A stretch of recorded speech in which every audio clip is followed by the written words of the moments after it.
Today I'm going to show you how to make this chili, and it's a vegetarian chili that's gluten-free and very good for those of us that have endometriosis. It is an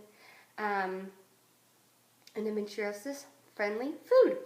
So if you want to see how to make my vegetarian endometriosis-friendly chili, then keep on watching. Here's an overview of the ingredients you're going to need to make this chili. First of all, I used a chili kit for the spices to create the flavor. Just make sure it's gluten-free.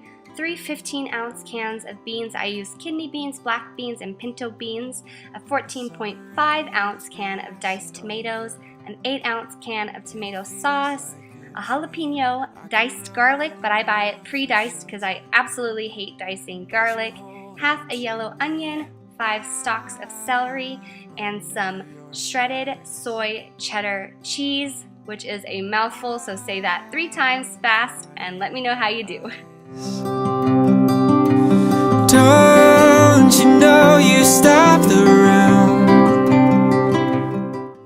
I'm going to slice my celery into small chunks. They don't have to be perfect because they're going to cook down. I'm standing where the lightning strikes. I know this doesn't happen twice.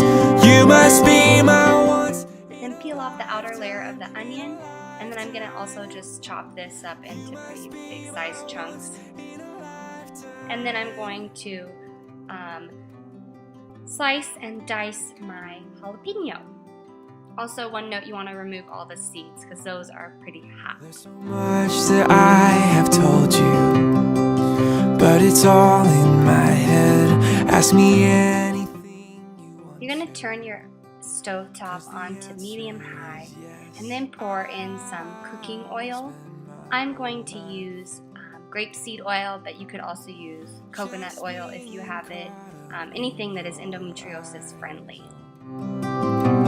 Don't you know you stopped the round?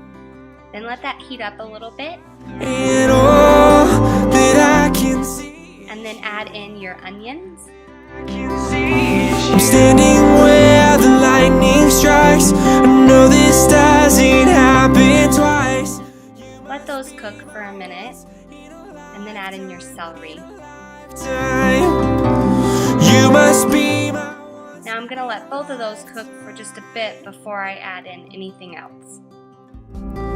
So before the storm is past, I just wanna ask, can we make this moment last?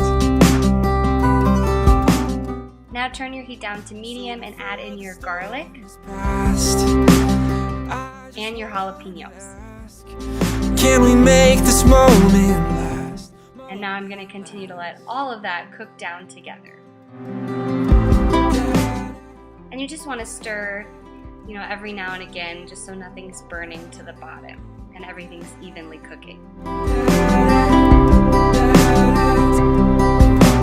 Don't you know you stopped the room?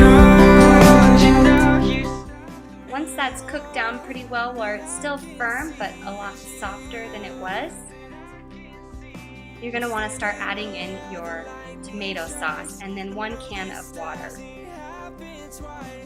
Then I'm going to add in my diced tomatoes and stir that together. And now it's time to add in all your seasonings. So that was cayenne pepper and then just all the chili seasonings. And now we're going to add in all of our beans as well.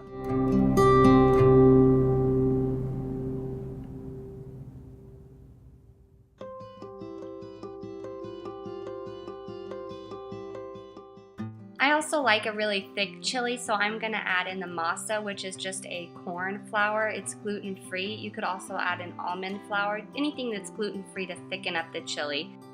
Now turn the heat down low, put the lid on, and set the timer for about 15 minutes to let everything cook together.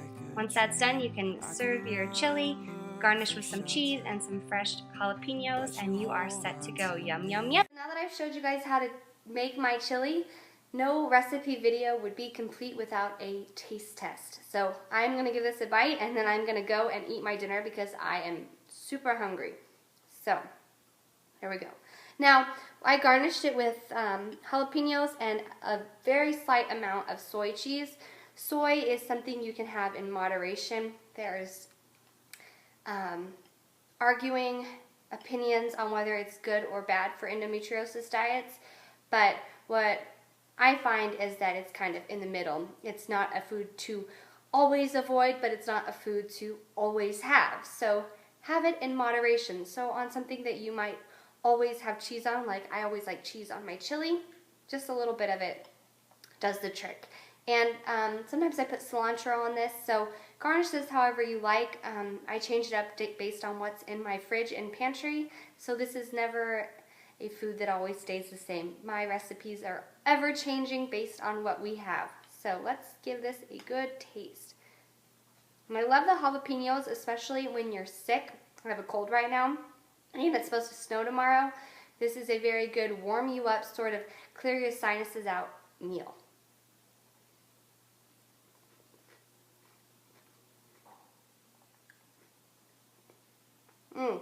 So good. Love it, love it. All right, well, I'm ready for the snowstorm. Jason will be when he's home tonight. What sort of foods do you guys love when it's cold and chilly outside, or you have a little bit of a cold yourself? I'd love to know. Thanks, everyone, and hope you enjoyed this. Bye. See you next time.